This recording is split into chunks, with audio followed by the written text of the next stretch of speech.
Hey, welcome back, everybody. This is so exciting. There's a lot going on in the world today. We had people canceling, we have the storm going on. I hope wherever you are, that you're safe, your loved ones are safe. You can replace property, you can't replace people. With that note, I will now introduce you to this week's guest. But first, let me share a little story.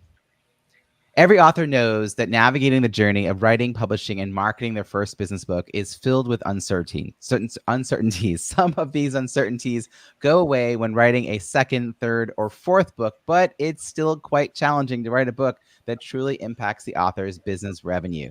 Today's panel will explore the authentic experience of being a business author and provide valuable tips for easing the journey. We'll learn from one another and discover how a supportive author community can make all the difference. These authors were all part of one of my Kindle Cross-Promotion Campaigns, where business authors lowered the price of their Kindle books to just 99 cents. Our collaborative efforts helped many of these books reach the top 10 in their categories, with 30% achieving #1 bestseller status. If you wrote a business book and you want to join a future Kindle Cross-Promotion campaign, join the waitlist at robbiesamuels.com/Kindle promo waitlist. Before we dive into today's panel, here's a quick word from our sponsor. Let's hear from our fantastic panelists and gain valuable insights into writing, publishing, and marketing your business book. Jen T. Grace is the author of Publish Your Purpose, a step-by-step guide to write, publish, and grow your big idea. She's the founder of Publish Your Purpose, a hybrid publisher for authors that are thought leaders, experts in their fields, and visionaries paving the way to social change. She's also one of the Biz Book Publishing Hub founding partners. Joanne Telser-Frere wrote 33 Ways to Not Screw Up Teaching Adults to Read. This is for instructors, especially instructors who are transitioning from grammar school settings. Rael wrote Leadership, the key ingredient to a great budget, 13 and a half breakthrough tactics for doing it right, which offers essential strategies and insights for financial leaders to enhance their budgeting processes and drive organizational success through effective leadership and financial management. Please join me in welcoming Jen, Joanne, and Ron. Jen, I'm going to kick this first question over to you. I'd love to know a little more about who you wrote the book for. Like, who was the ideal reader that you had in mind? And welcome. Thank you, Robbie. I appreciate you having me. So this book is written for anyone who has the idea in their head that they want to write a book, but they just have absolutely no idea where to actually start. And so it is a step-by-step guide to write, publish, and grow the big idea. So it's not just writing, it's not just publishing, it's not just kind of marketing the book, it's actually all of the above. And so it's really for anyone who just doesn't know where to start. I tried to make it written in the most accessible way possible, visually designed in a really accessible way, so you don't have to have a PhD to read this book. That's awesome. Joanne, what about you? Tell us a little bit about the audience you had in mind. Well, my book is called 33 Ways Not to Screw Up Teaching Adults to Read. So I think it gives the audience right there, anybody working with adults will find this book interesting because it's based for people who can't read. And there are 48 million people in our country, our United States of America, who have second to third grade levels of reading, which I think is terrifying. And we have to help them. And it's not always easy to know how to teach. So part of the book is kind of an overview of how to deal with somebody who can't read, and whether it's emotional, psychological, how to set up the physical setting, how to set up somebody for success. And then there's lots of hands-on tips. So any teacher working with any adult will find useful information, and especially if you're teaching people to read, and secondary, if you're teaching people to speak English. That's my background. I taught English as a second language for many years. Awesome. And I have to say, Jen, I wish I'd read your book before I wrote mine. We're going to talk about all the missed steps that people have, and Jen's an incredible resource, so I'm sure she'll add a lot of value to this conversation, but so is the contributions you'll make, Joanne, as someone who's experienced this firsthand. Ron, let's bring you into the conversation. Tell us a little bit about who you wrote the book for. Hello, Robbie, and thanks for this invitation. There are a lot of men and women in business who are very good at running businesses, make good business decisions, but they are afraid of the thing called the budget. In fact, just the word budget brings terror for a lot of people because they don't understand what it is. So being an accomplished CPA and a financial executive for many years, I realized something very important, and that is that when a business leader understands that it's really about leadership and not about the numbers, the fear goes away and they understand it much better. So in the book that you referred to, it's 13 stories about individuals that did it right and did it wrong. Most of them did it wrong.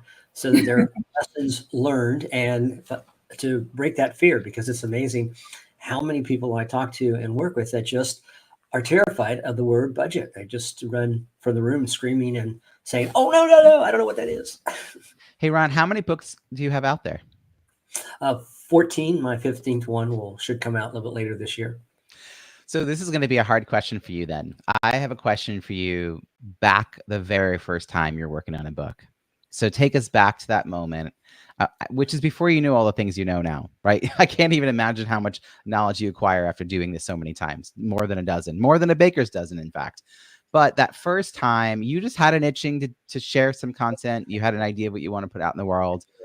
What were those metrics that you thought you initially should track? Like, what was success going to be for that very first book? Not what you know now, but what you first thought, okay, if the book does X, I'll know it was a success. Well, I wrote the books, the first initial books, for a company that used them in their business, and so my measurement was that they would sell the books for me, and I would just need to write them. However, one of the important metrics that I was given, I didn't choose it, is it had to be at least 200 typewritten pages, 8.5 by 11, and I had never written a book before, so I had no clue about that. So I had knowledge, and I basically got in front of a computer and just actually started with dictation and got in front of a computer. And before I knew it, I had 200 pages. And then when that one was done, the success was measured that they wanted another one, and they wanted another one, and they wanted another one. And each one had to be at least 200 pages. So over the course of many years, I had 13 of those, and I was surprised at how much I knew and how much I learned. So I call myself an accidental expert and an accidental author.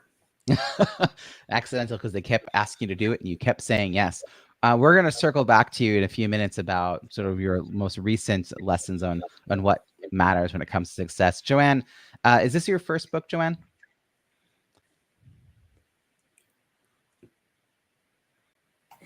This is my first book, and I am such a novice at. Yeah. So how did you think about what success would look like? Were you thinking about book sales, reviews, just getting the book published? You know, what was sort of the thing that you were keeping an eye on initially? Maybe it's changed, but what were you initially thinking was important? Initially, I jumped into this book like I jump into most things that I've done in my life, which have been all over the world. I am in an authors group with Melissa Wilson, who is an amazing person. And she has a publishing company called Networlding Publishing. And she started a series, 33 Ways Not to Screw Things Up. And I thought, okay, what do I know? I know how not to screw up teaching adults to read. I can write a book on 33 ways. I've always loved writing, and I've always thought I have a book in me. I think I have a whole bunch of books in me. So I just jumped in. I've never taken, any writing classes, but I was a journalist in Doha, Qatar for 9 years, and jumped into that when an editor asked me to write for the newspaper, and somebody asked me to be on the radio and TV. So I just jump in. That's my way, jump in, not knowing anything about anything and figuring it out as I go. But I didn't think about success. I just thought, I'm going to put this book out, and everyone's going to want it because it's just such good information. I know how to do this. I've been doing this, teaching adults for over 30 years. Yeah. So, Joanne, we're going to talk about how we need to do a little bit more than just hit publish. Yeah, exactly. Jen, let me bring you back in here. Jen, is this the first book that's published with you as the author? This is my 7th book. Your 7th book. I wasn't sure how many you had out there in the world. I didn't want to say a number earlier. So yet you have also been a publisher for a long time. So how many books have you helped birth into the world? We're just at the 200 mark. Okay, that's incredible. Mhm. Even Ron was impressed. That's hard to do. Okay, so this is your 7th book with you having the author slot, and I want to take you also to the Wayback Machine in the Oh. beginning of this whole process Mhm. when you didn't know as much as you know now. What were the early metrics that you thought were important back then? What was like, oh, if only blank happens?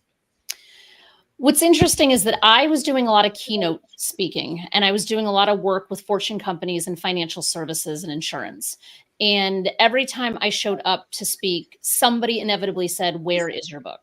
And so it was less at that time anyway, a desire to go out and be a writer of 7 books. It was more of there's clearly a need from the people that I'm serving that I need to do this. And so that was kind of the original planting of the seed. And then after that happened, I was like, all right, well, if I'm gonna do this, obviously I did not know what I was doing in the first rodeo, which is how I've gotten to start. This is how I started a publishing company to begin with, because I had no idea what I was doing. But I think the original thing for success was for the book to be a tool for clients that I was already working with to refer me to other potential organizations that I could do business with. That was the original, at least for the first book. I love that even with the very first book, there was this intentionality between the book and your business. And that it came from people asking for it, which is also great. I think a lot of times we approach this as a like, I have an idea, but no one's asking for your idea. So also professional speaking and being a business author go hand in hand. So that also feels like a really good fit.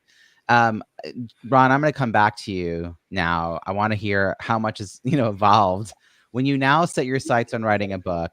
Do you have certain goals in mind for that book when it comes out? My first goal, in addition to knowing that there's a need for it, because I've always written books that have solutions, and the reason that people read business books are they want a solution.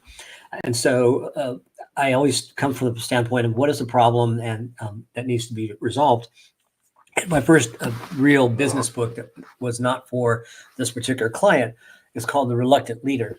And in talking with leaders over the years, and I've coached over 14,000 of them, I heard a consistent message. I am a reluctant leader. I don't want to be a leader. I don't like the title leader. And so I wrote a book that addresses it to explain this phenomenon and how to solve it. And I did it with a story.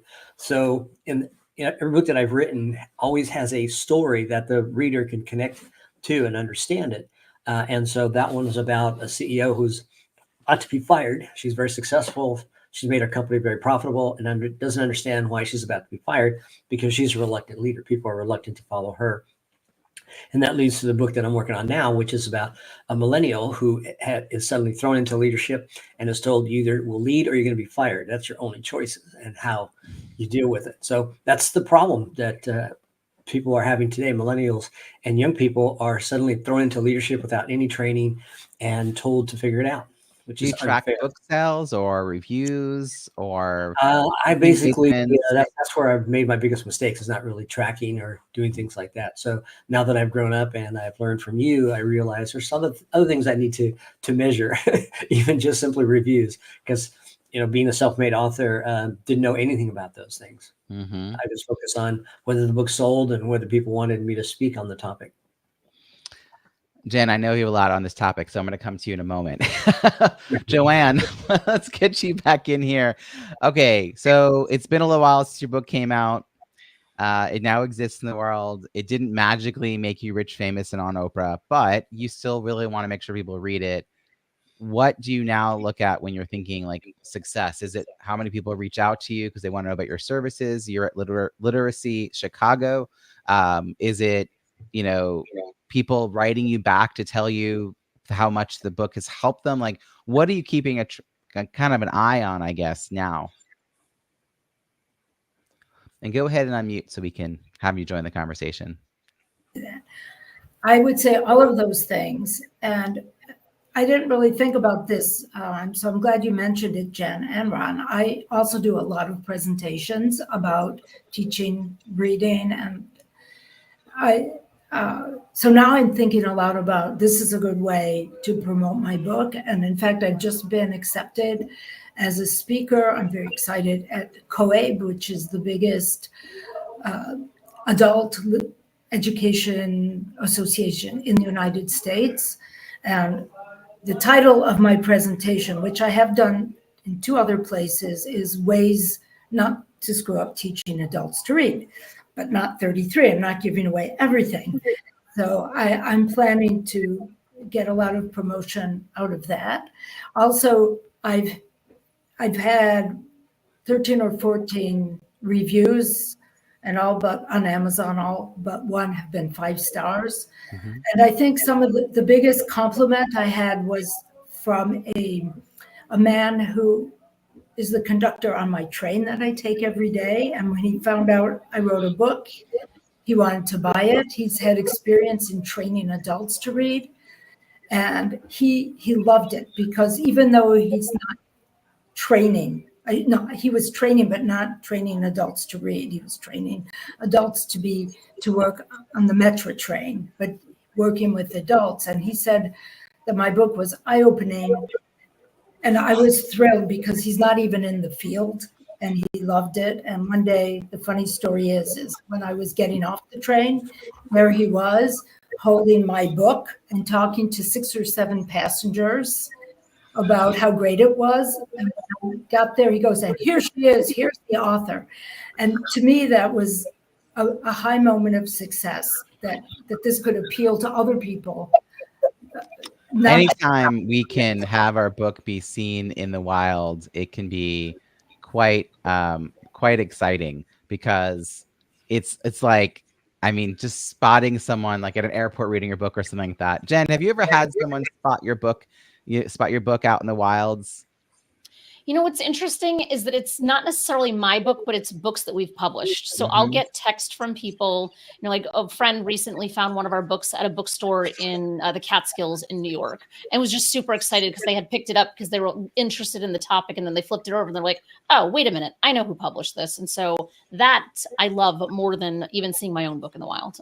That's really cool. Yeah. So you wrote a whole book about this process. I'm curious, what metrics do you think authors should be paying attention to? Any that I said, or any new ones that I didn't cover?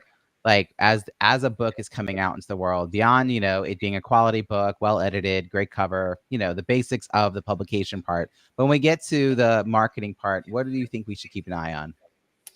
I think it's all of what you mentioned, and probably more, depending on what the author's goals are. So if I even look at the 7 books that I've written, I've had different goals for each of those books. So my most recent one, the Publisher Purpose book, for that one, I don't really care about how much it sells. So when you were like, join this Kindle Cross-Promotion for 99 cents, I'm like, I'm 100% in, because I want it to be in the hands of as many people as I can get it into the hands of. So I know as of the book anniversary is October 11th. So it'll be, it's 1 year on October 11th.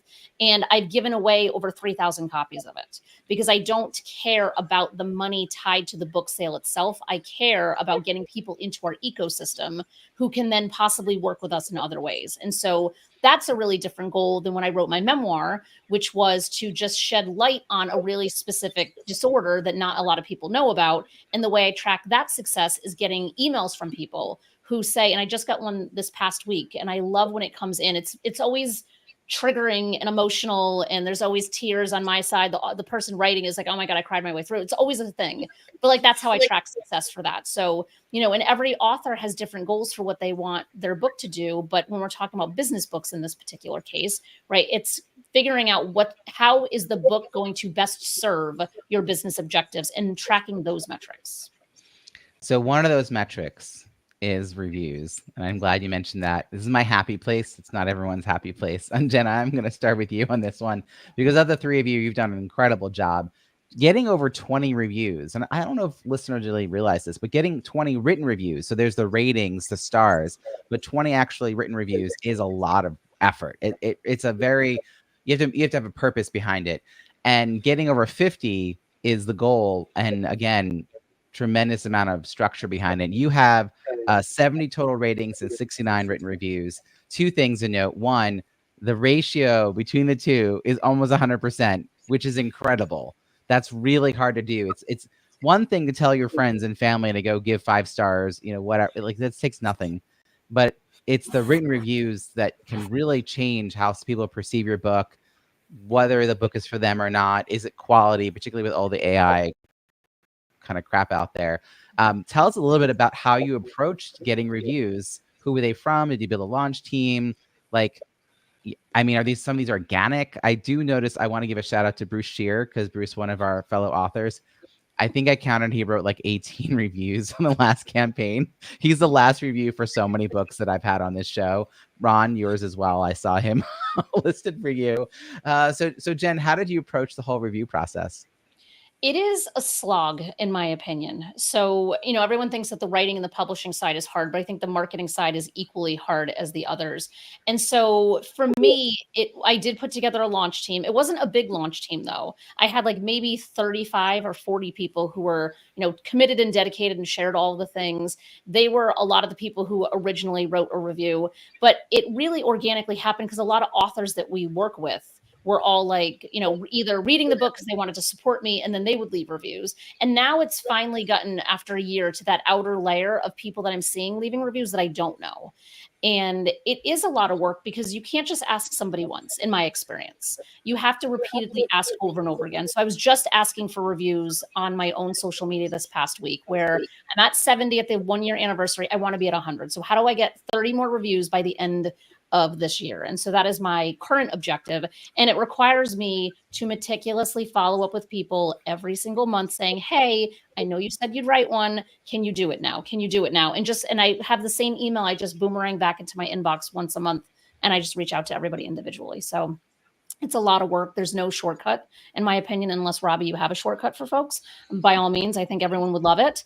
But to me, it's manual labor, but it's worth it because people do look at reviews as a source of approval that a book is good quality, especially given how much AI content is out there, and it's not good. Ron, before I come to you, I just want to say, this is totally non-scientific, but I feel like at least 80% of the people in the world use reviews to decide whether or not to buy something.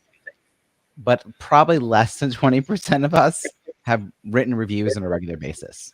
So there's just this like weird thing where, like, of course they're valuable, but I don't know how to write one. Like, there's a lot of angst about it. Ron, what did you want to add about this whole process? Actually, it was a question for Jen as to how she picks the people that she wants to do it. I mean, it makes sense as a speaker and a fellow author targeting those people, and that's probably the low-hanging fruit. But what other people, especially since you've written each book for a different type of audience, so could you give us some insight into how you choose those people?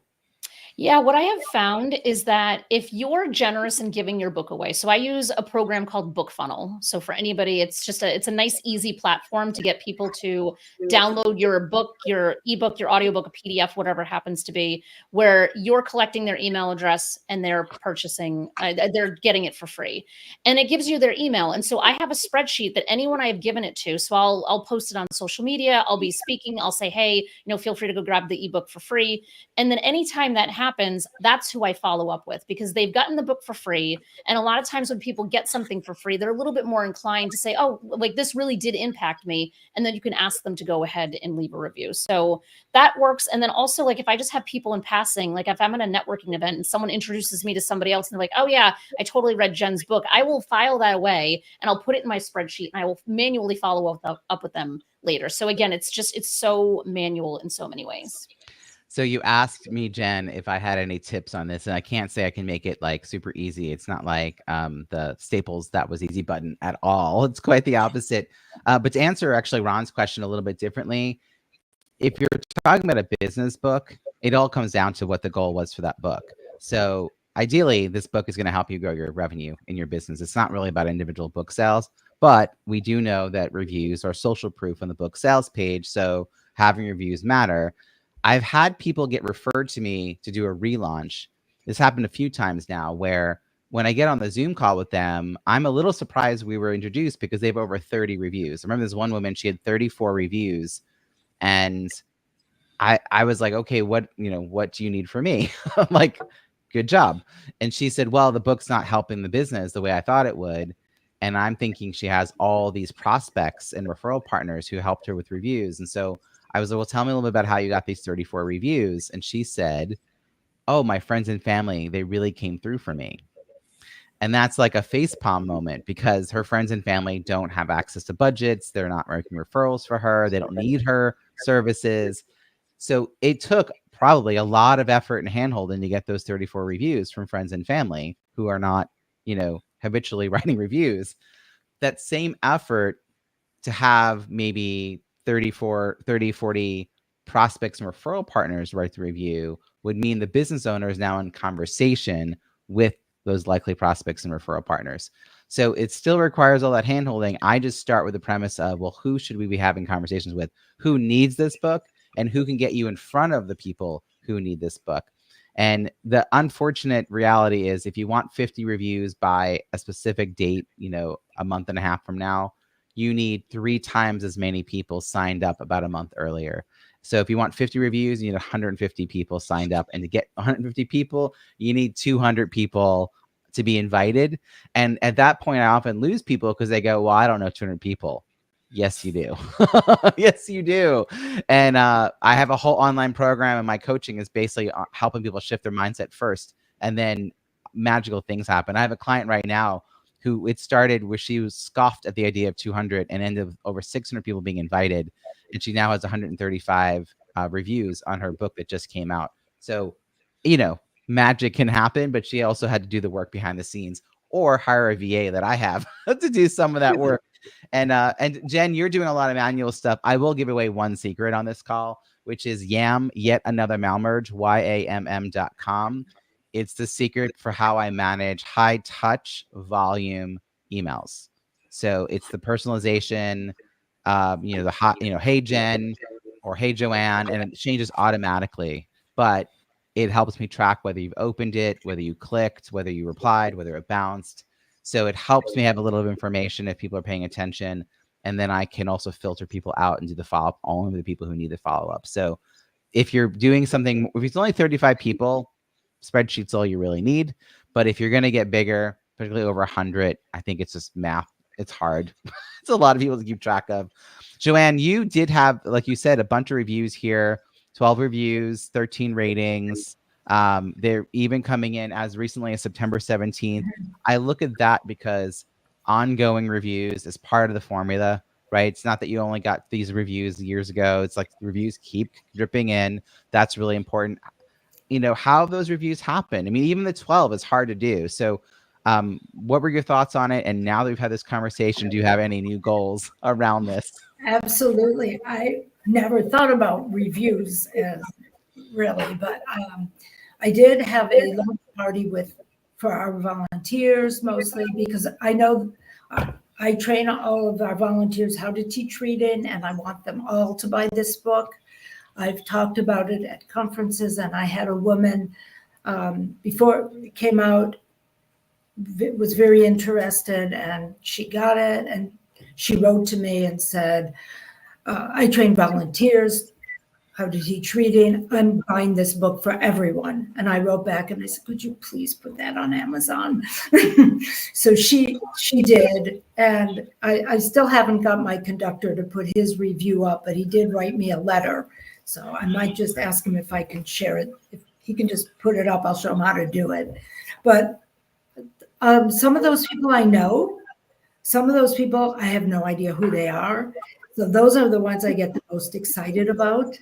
And I think, Jen, I'm just going to have to do what you've done. A lot of people around the world have said that they will review my books, people who may have some influence in the field of literacy.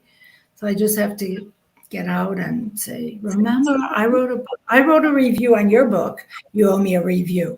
Well,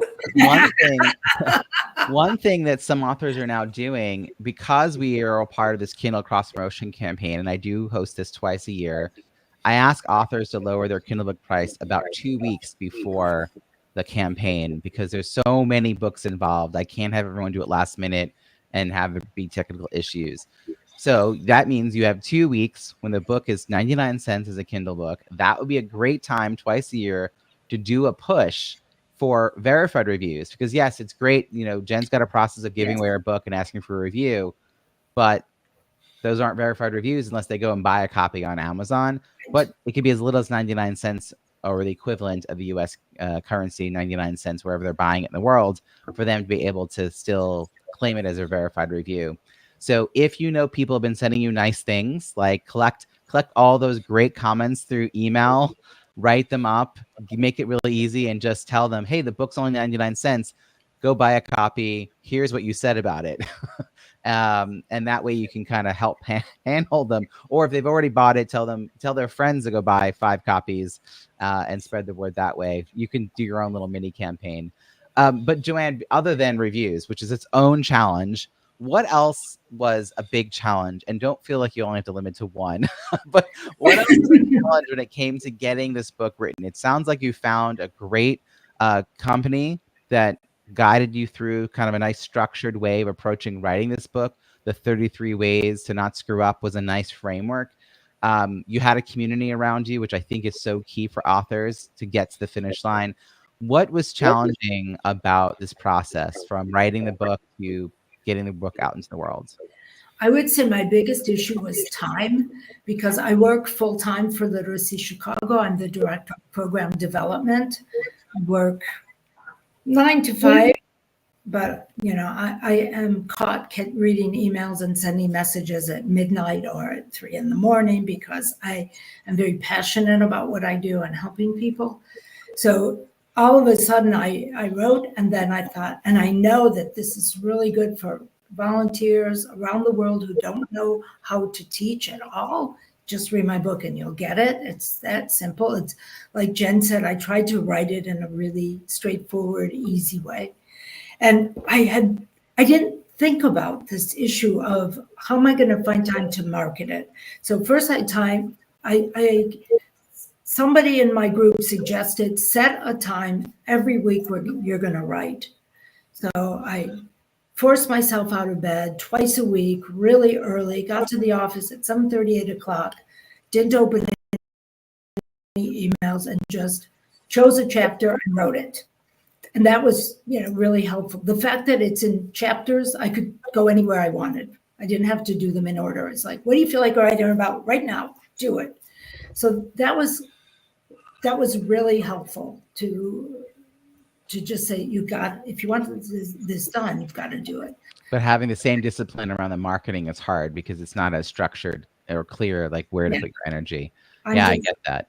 Ron, what about you? What was most challenging about this part of this whole process of becoming an author? I mean, you've done it now so many times. Are there still things you kind of find you need help with? Or is there a team that you're pulling together every time so that you can focus on the writing and everyone else helps with the rest of it? Or are you project managing? Yeah. No, it's pretty much been just been me. For the 13 books that I wrote for a client, they did the editing and the publishing and things like that. So that was easy, just being the author, and I didn't need to market. So when the royalty checks came in, it was easy earned. But now the books that I'm writing, I do have a team that helps me to at least stay focused through my contacts at NSA. We have a weekly get together for 2 hours. And so over a year, I was able to put together this latest book by spending 2 hours at a time, and other times. For me, the challenges are marketing, because marketing does not come easy for me. And also, believe it or not, the title. I struggle trying to come up with a title because it seems like everybody else has good ideas for titles, but mine seem pretty plain. But that's again where I rely on others to help. And now with AI, I was able to do a little experimentation just on trying to find different ways of doing it. And then the second one is just finding the time to market. And because I didn't have a marketing background, I realized I would diffuse my efforts. Now for this new book, I have a completely different game plan, and that'll include having a keynote already, having a video already, and having help from professionals like Robbie or others to help me to launch a campaign, so that I've probably got 2,000 names in my database. So I'll start using that and get the word out even before the book is published. I love that last part. And Ron, you mentioned NSA. That's the National Speakers Association. Yes, we're both members. We like to say we're the ones who speak. They're the ones who listen, in case you were confused. So true. And Ron, here's a little note for you. You've got 2,000 people in a database, but your network is always bigger than your database. So, even more people than that. And there are probably Great. people who'd be interested in what you're doing that are not part of your database or on your email list. So something to consider. Jen, you've now done this and done this and done this again. You did mention that marketing can be just as hard as the writing phase. I personally, I mean, I'm 3 books in. I'm now about to start on my 4th, which, by the way, is about launching a book. So I got to reread your book and see how I can complement what you're doing, Jen. But to me, I like the marketing phase. I didn't love the writing phase. I still don't identify as a writer. But how do you approach this? So are there certain pieces that you feel like, I'm in the flow, and then there are other pieces that you're glad you've got a team to help you get it done? Yeah, what's interesting is like my background is marketing. I have like my degrees are in marketing. I've been doing it for 20 plus years. Like it's just everything just kind of comes natural in some ways. Doesn't make it easy, but there's like a natural, like the ideas just kind of flow. But one of the things that we do, and I wish I did this more for myself, is that when we're working with an author, we really do an assessment of what marketing activities are you doing and what do you enjoy doing? Because what I have found is that I am not a super fan of social media. I like LinkedIn. That is where I will be. But my team does not even allow me to touch our social media channels on any other platform because it just turns into something that it doesn't need to be. And so I think so much of the marketing is knowing what you enjoy doing and sticking with that. So, we worked with an author years ago who was so or is so brilliant and so amazing on camera, but she hates it. And so when we were trying to help her figure out what her strategy would be, if we had suggested to her, you need to do some kind of something that requires you being on video, she wouldn't have taken a single step. And so we needed to work with her and try to find different avenues that would work for promoting her book that were not in front of a camera. So I think that would be the thing that I would encourage everyone to think about is what do you actually enjoy doing? And if you don't enjoy any of it, which many people don't, we've had authors that wouldn't refuse to even call it a marketing call. We had to call it something completely different because they didn't even like the word. But if you can find something, at least get a nugget of something that works. If it's just networking with people, if it's one-on-one conversations with people, all of that does count and it all adds up eventually when it comes to promoting a book because there is no finish line for promoting a book. It is just, as long as your book is around, you have to be marketing and promoting it. Jen, I've been saying in some social posts lately, speaking of social posts, what's the best day to start marketing your book? Yesterday. Well, if you can't do that, today and every tomorrow after that. Because it is sort of an ongoing process, and you have seasons of when you might focus on one thing over another, or maybe for a little while you'll do podcasts, right? So like you can kind of shift it around. I'd love to know, Jen, if there was one marketing strategy that you or one of your clients have done that led to a lot of book sales.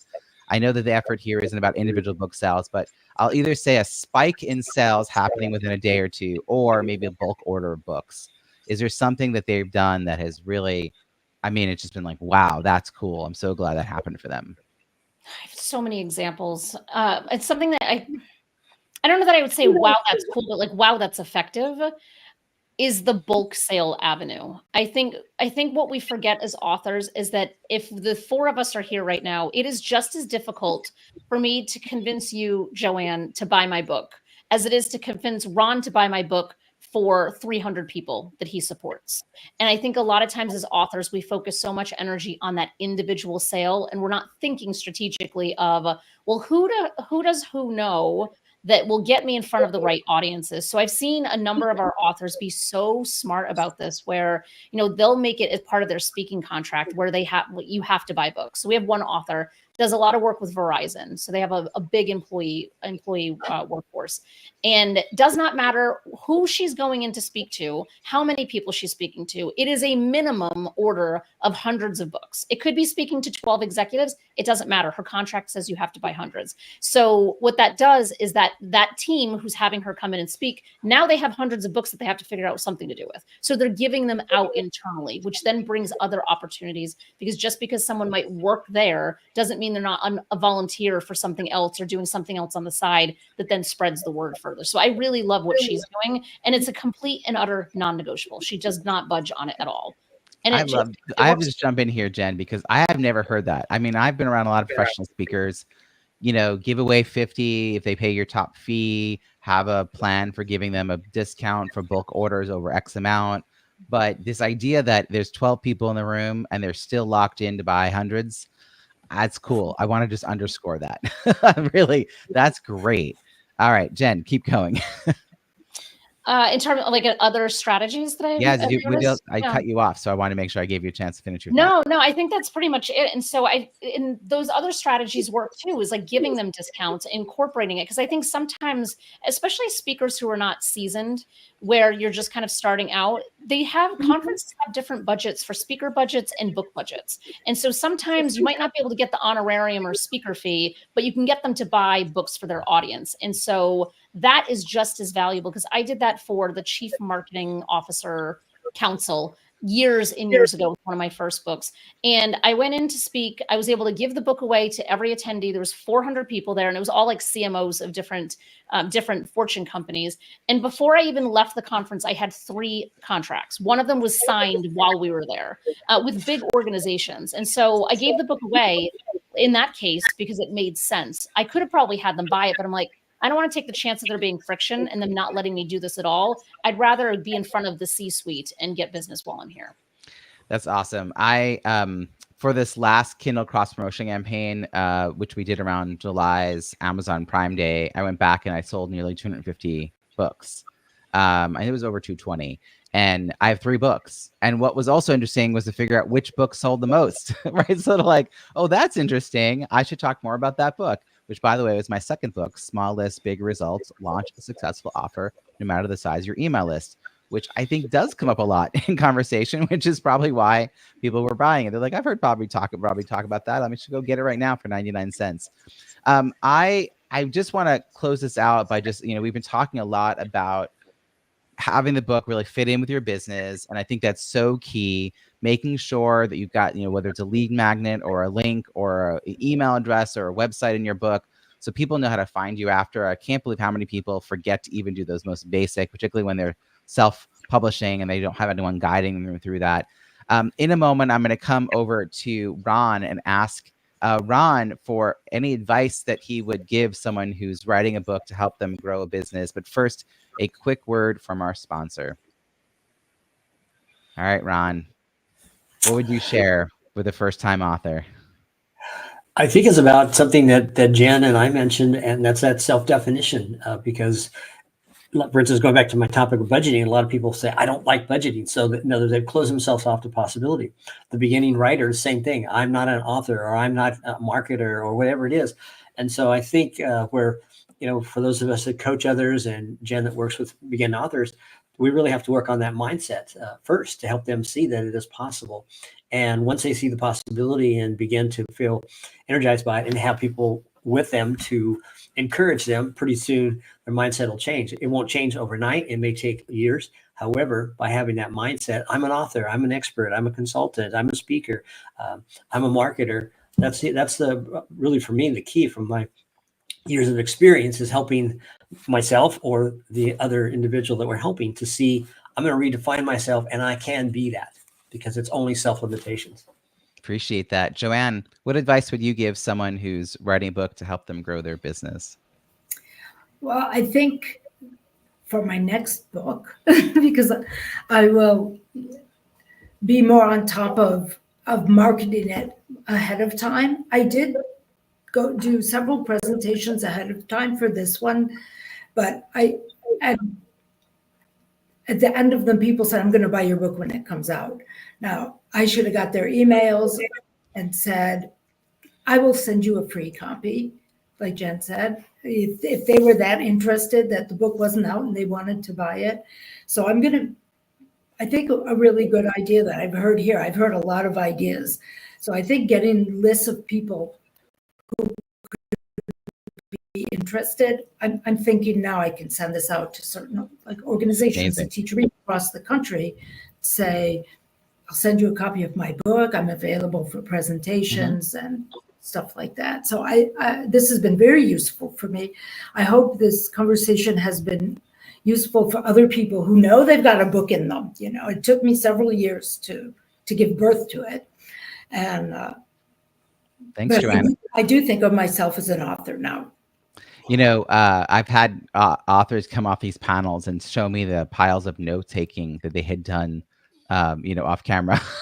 from this conversation. So I'm like, great, go tune in to all the other episodes.